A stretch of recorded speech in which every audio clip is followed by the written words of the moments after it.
pandemi COVID-19 ini memang menghambat aktivitas kita dalam kehidupan sehari-hari. Namun walaupun begitu, bukan berarti kreativitas pemuda terhambat untuk menghasilkan suatu karya.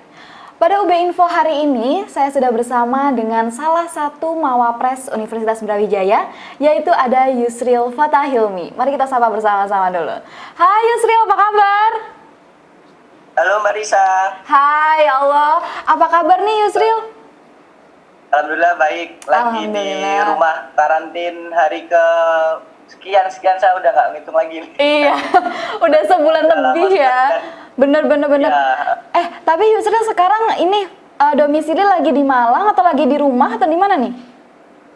Saya lagi di Sidoarjo Mbak Risa, karena kemarin sebelum PSBB saya kebetulan bisa pulang ke rumah, dan kemudian waktu saya di rumah setelah 2 hari atau 3 hari itu langsung Surabaya, Sidoarjo sama Gresik itu ditetapkan PSBB. Jadi untungnya saya bisa pulang. Kalau enggak nanti sampai Lebaran saya nggak bisa pulang, tetap di Malang. Tapi alhamdulillah saya lagi di rumah. Oke, jadi untung banget ya udah di rumah nih, H-2 atau 3 langsung lockdown ya. Iya, langsung lockdown. Iya. Terus gimana kegiatan selama kuarantin ini di rumah? Kegiatannya ngapain aja nih Yusril?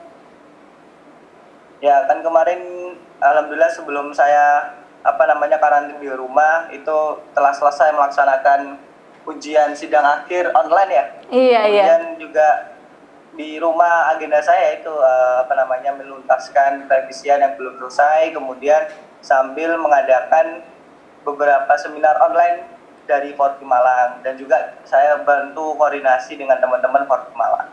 Oh, jadi walaupun di rumah aja, walaupun di rumah aja tetap produktif ya, masih ada seminar online juga gitu ya Yusril?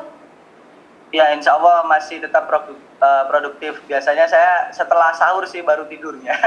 Kalau misalkan masih koordinasi dengan teman-teman dan mungkin kontak pemateri, ataupun juga mempersiapkan bahan materi untuk seminar. Jadi sebelum saya tidur sahur itu saya usahakan setelah tarawih itu buka laptop lah untuk menyiapkan materi atau email ke pemateri ataupun juga kontak teman-teman. Jadi insya Allah bisa aktivitasnya masih terjaga produktif walaupun di karantin sekarang. Oke, jadi tapi tetap diingat ya Yusril, walaupun produktif tetap harus jaga kesehatan juga. Tapi anyway, sebelum COVID-19 ini Yusril kan punya suatu program, punya suatu wadah yang namanya adalah Pemuda Berkarya, ya kan Yusril ya? Ya, benar. Sebenarnya Pemuda Berkarya itu singkatannya dari FORPIM, Forum Pemuda Inovator Malang. Cuman teman-teman biasanya suka menyebutkan pemuda berkarya gitu, karena memang orang-orang di sana itu adalah kumpulan-kumpulan inovator yang kemudian kita bina, kemudian nanti kita kolaborasi sampai dia ke kancah internasional. Dan yang setelah ke kancah internasional kita berusaha untuk diinkubasi secara mandiri. Minimalnya adalah karya mereka bisa dipublikasi secara media nasional. Oke, jadi ini tuh suatu wadah untuk mengembangkan kreativitas dari mahasiswa mungkin gitu ya Yusril ya? Ternyata mahasiswa juga Mbak Risa. Ternyata kemarin waktu kita open itu namanya Forky Malang, yang dimana juga part dari Innova Official, Innova Pusat itu yang di Jakarta. Nah itu banyak beberapa, bukan hanya mahasiswa juga, tapi siswa juga punya minat yang kuat untuk menciptakan inovasi. Akhirnya dia kontak secara mandiri ke kita, kemudian dia bimbingan secara mandiri, secara gratis, kemudian sampai kita pernah diajak ke sekolahnya, dan akhirnya kita pun direkrut dari sekolahnya itu menjadi guru KIR. Contohnya juga saya dan teman-teman itu direkrut di guru KIR di SMA 7, kemudian ada di SMA Taruna Nala Malang, yang dekat Gadang itu, kemudian di SMA BSS, Brawijaya Smart School. Nah, kita juga ngajar di sana. Jadi ini nggak hanya untuk lingkup mahasiswa aja ya, tapi juga siswa SMA atau mungkin bahkan SMP juga. Oh, SMP juga. Saya pernah ngajar juga SMP. Oke. Nah, tapi ide-ide dan kreativitas yang tertuang ini itu dituangkan dalam bentuk karya ilmiah remaja atau dalam bentuk apa gitu Yusril mungkin? Jadi kalau misalkan kita mengkategorikan itu memang kalau misalkan sekolah menengah itu kita kategorikan KIR atau karya ilmiah remaja. Tapi kita tidak hanya ingin mereka cuma mengenal KIR, tapi mereka kita bina untuk bisa mengenal inovasi. Setidaknya mereka tidak hanya berhenti di kertas, tapi mereka bisa mengimplementasi, minimal itu bisa show up atau dipresentasikan ke depan perusahaan ataupun investor. Nah, untuk yang ke mahasiswa itu kita ada 2 binaan. Yang pertama adalah penelitian, yang kedua adalah pengkritan karya ilmiahnya. Jadi kan kalau misalkan kita biasanya ada karya ilmiah yang dialihkan menjadi PKM atau lomba LKTI. Iya, iya. Dan juga ada yang penelitian. Nah, kita dua-duanya itu kita akomodasi untuk yang mahasiswa. Itu udah dia. Jadinya untuk SMA mungkin karya ilmiah remaja, tapi untuk mahasiswa mungkin aja bisa Goes to Pimnas gitu ya Yusril ya? Ya, Gus Bima juga bisa. Terkadang juga ada beberapa bimbingan itu yang menanyakan tentang speech juga gitu kan. Oke.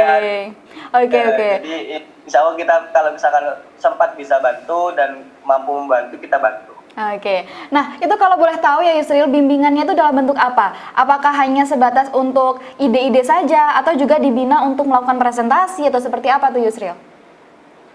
Jadi kalau misalkan kita membina itu kita mulai dari nol sih. Kita punya kayak bagan struktural atau prosedur gimana kita harus bisa membina mereka. Pertama kali kita akan membina mereka pertama ketika mereka tidak menemukan ide, kita akan menggodok mereka sampai mereka menemukan ide. Kemudian setelah dia mendapatkan ide, biasanya kita kan mendapatkan ide itu secara abstrak atau tidak akurat lah ya. Nah, itu nanti kita akan diskusi berdua, kemudian sampai menyempurnakan, menemukan latar belakang yang tepat. Biasanya latar belakangnya itu mereka terlalu luas, kemudian kita kerucutkan kembali, kita buat diagram alir latar belakang, kemudian baru kita susun minimalnya adalah abstrak. Ketika abstrak sudah selesai, akan kami tanyakan, kamu akan niat untuk sampai sejauh mana? Kebanyakan abstrak itu sudah selesai, kemudian mereka akan lanjut ke proposal karya ilmiah. Ada juga yang mereka setelah abstrak, mereka ingin mencoba penelitian terlebih dahulu karena konsepnya sudah ada di abstrak.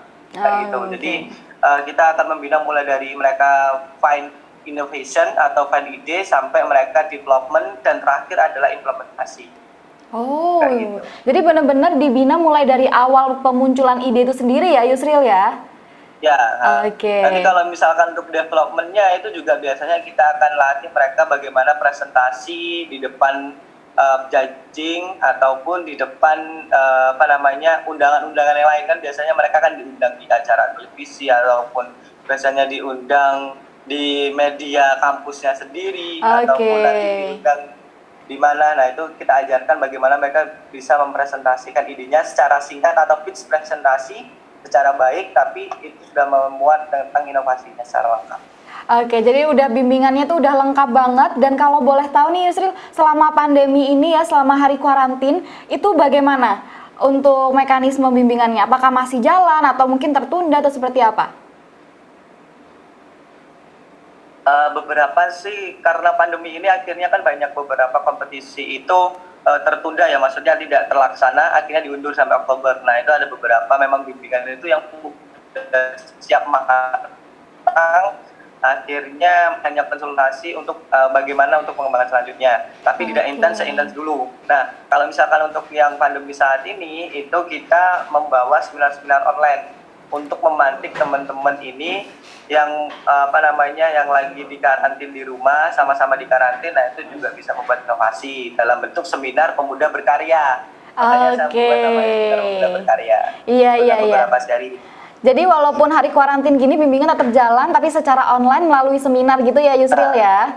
Ya, secara online ataupun seminar. Nah, biasanya mereka mengirimkan esai juga.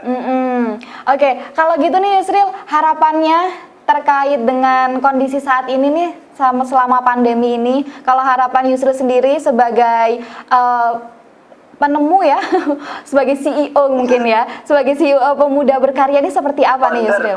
Iya, founder. Harapannya terkait dengan adanya pandemi ini, kedepannya pemuda berkarya seperti apa?